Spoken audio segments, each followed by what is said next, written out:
Hello everyone, and welcome to this intermediate lesson for the UK Lute Society. Today I'm going to be looking at one of the many dances in Fabrizio Caroso's dance manual Il Ballerino. This is a very popular collection of tunes within the context of a very important dance treatise. I'm lucky enough to have a physical facsimile of this book, and it is absolutely beautiful. It has wonderful engravings showing costumes. It has details of the dance steps. It has music for most of the dances in both staff notation and also in Italian lute tablature. So you can download a full copy of Il Ballerino from the Tree Edition collection on the Lute Society's website. There'll be a link below, and there is also a smaller version with only the lute tablatures if you don't want a big download.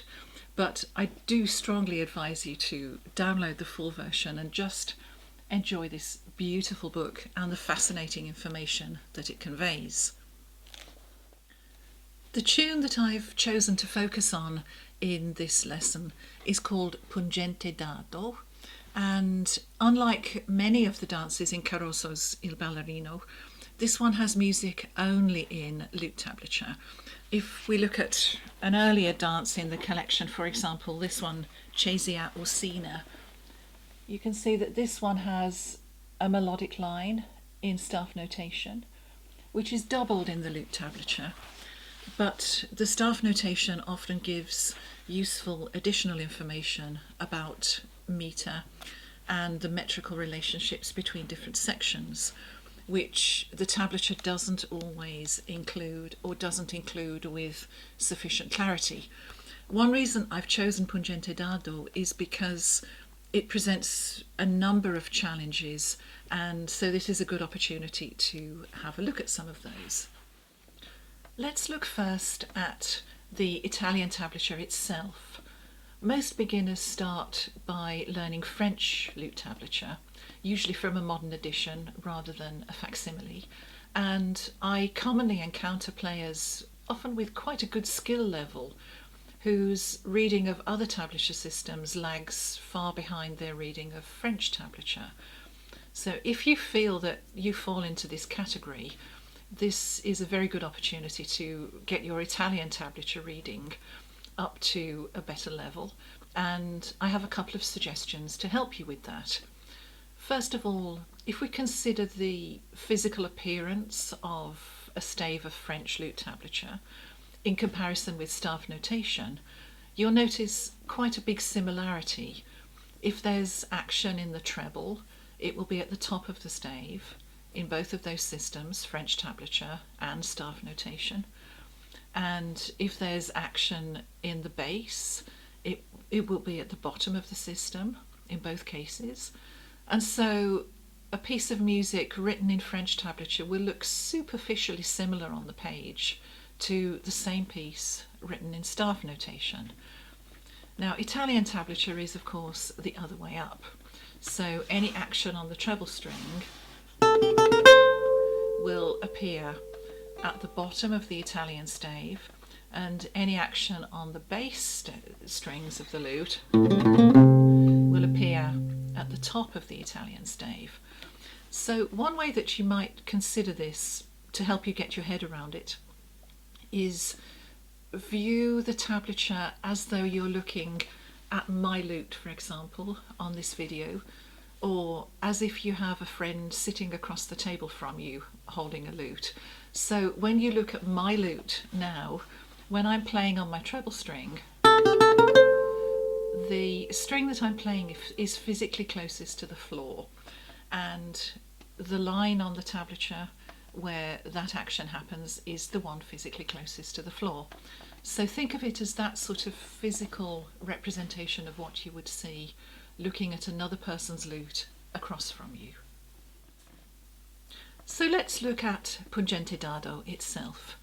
One of the first things you might notice is that there is no time signature at the beginning, and when you start to play the piece you may well notice that there is a discrepancy between the barring of the first section and the apparent meter which is required.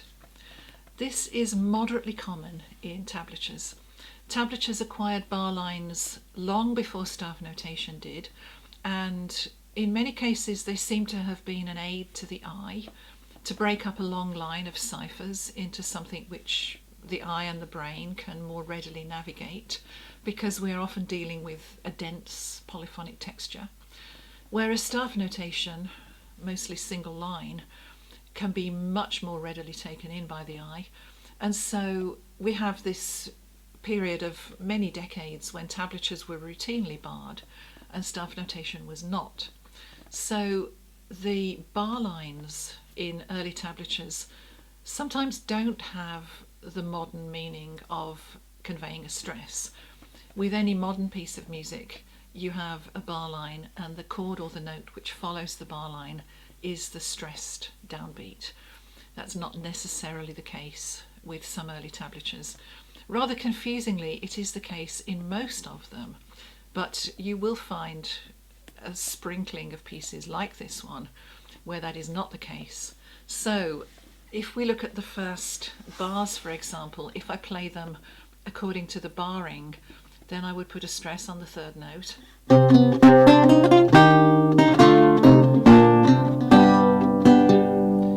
Which doesn't work with the dance steps and doesn't make a lot of sense of the music. It actually needs to be played in a triple time.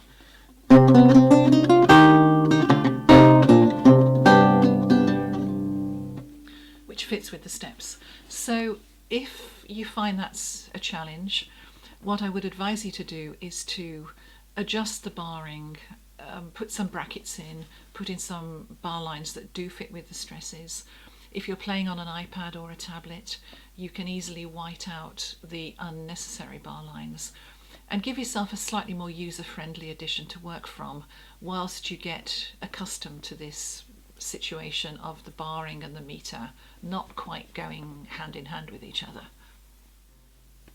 A very important point about playing any sort of dance music, especially if you're playing for dancers, is that the rhythm is paramount, and it's very important that we convey this rhythm as clearly as possible and without any blurring of the rhythm by introducing lots of unnecessary spreads.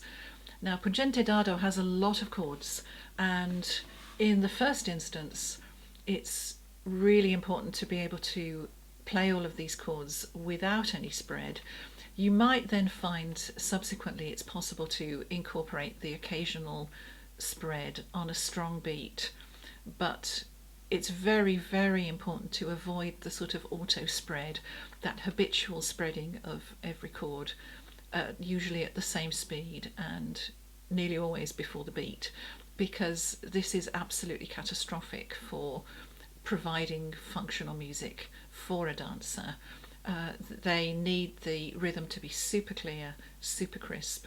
So do work on taking out all of those spreads, and then once the piece feels completely under your fingers, then think about, can I introduce a spread here? Does it benefit the music?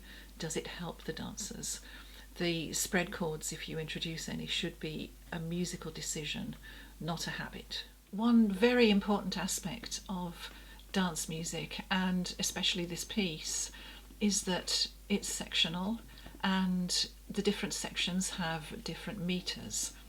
We have therefore to work out a metrical relationship between all of the sections, and this has to work with the dance steps. Indeed, it comes from the dance steps. So I worked on this piece with a professional dancer, and we arrived at this relationship.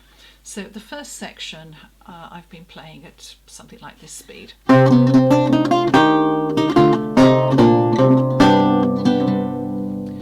If we look at the second system, there's a big 3 indicating a new and different triple time meter, and you'll see that the note values are suddenly very much shorter. What we discovered was needed for the dance steps was something like this. So I'll play the second half of the A section, This is from the middle of line 1, and I'll go on into this second section with the new tripler.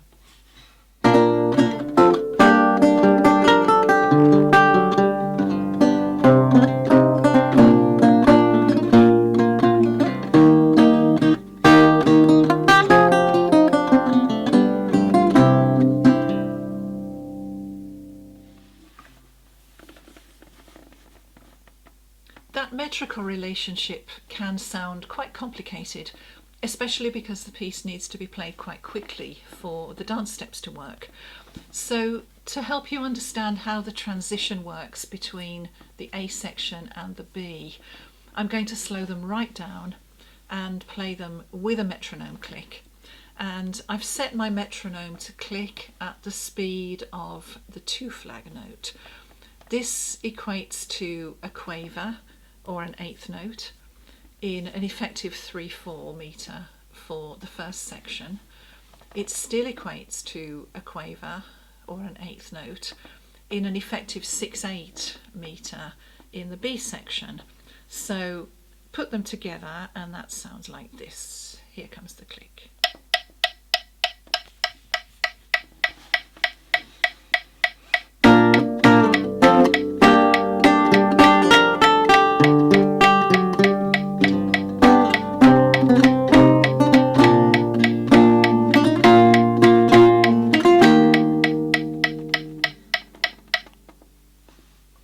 Hopefully that makes that a little clearer. Another aspect which I really want to address in this lesson concerns the deeply unpopular E flat major chord, whereby we leave the first string open, but we barre the second and third courses at the first fret and arrive at this chord. Now there are lots and lots of pieces which are set in this key. Pungente Dado uses this chord a lot, so let's look at some ways in which we can make this chord a bit more approachable. Now first of all, the index finger. I think I have averagely flexible fingers. I don't have any hypermobility or any really super bendy joints, so I can just, if I press gently on the tip of my index finger, it will just go back about that far. It doesn't want to go any further.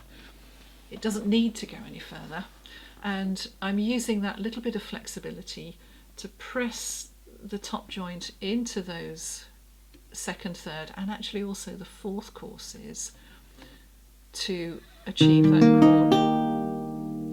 I'm covering also the fourth course because if I plant the tip of my index finger on the third course, as I would if I were playing, say, the E flat with only those 3 notes, then I don't have enough room.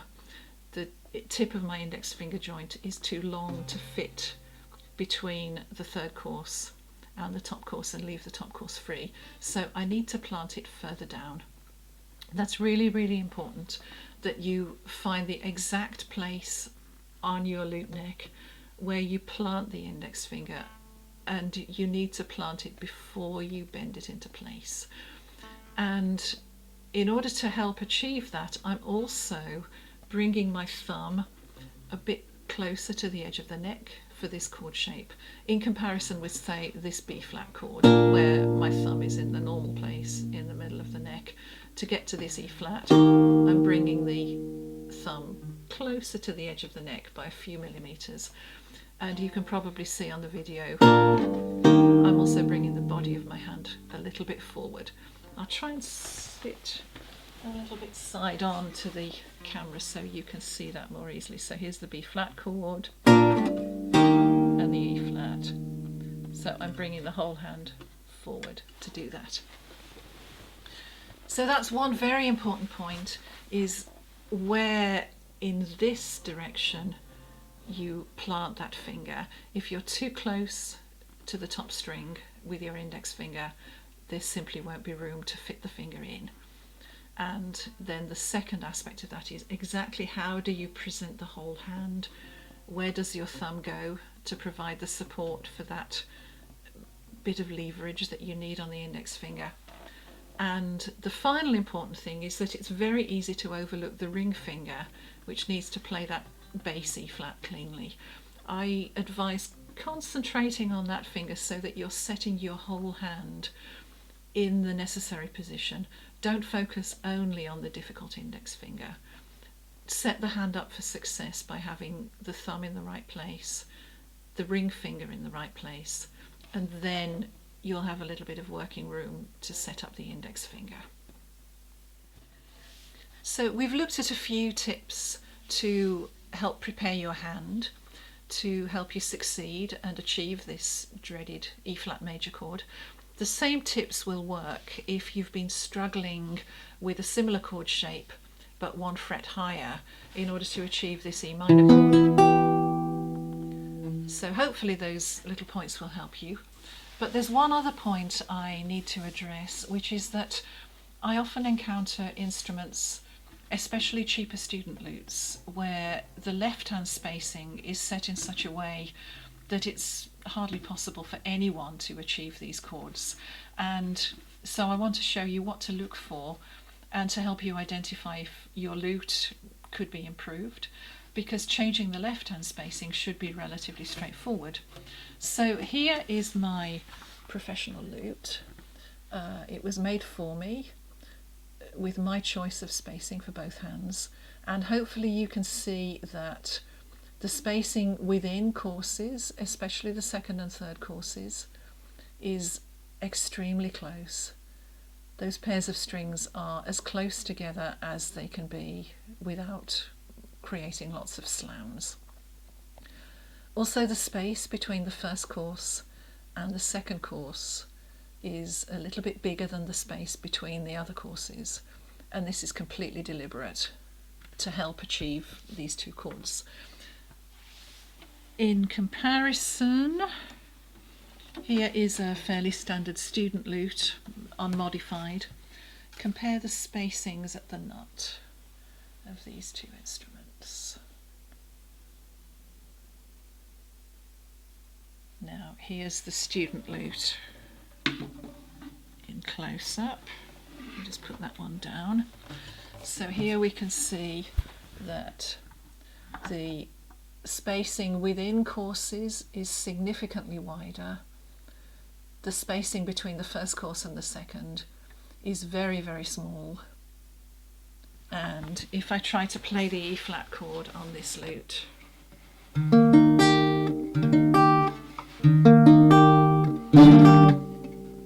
I actually can't. Very, very difficult, borderline impossible. And that could so easily be fixed with either new grooves in the nut or, worst case scenario, with a new nut, which is not an enormous or complicated job for a lute maker. So I will share below some measurements for the string spacings on these two instruments, and hopefully that will give you some useful information to work out if some small adjustment to the spacing would help you on your instrument. That's all, folks. Happy playing. Bye.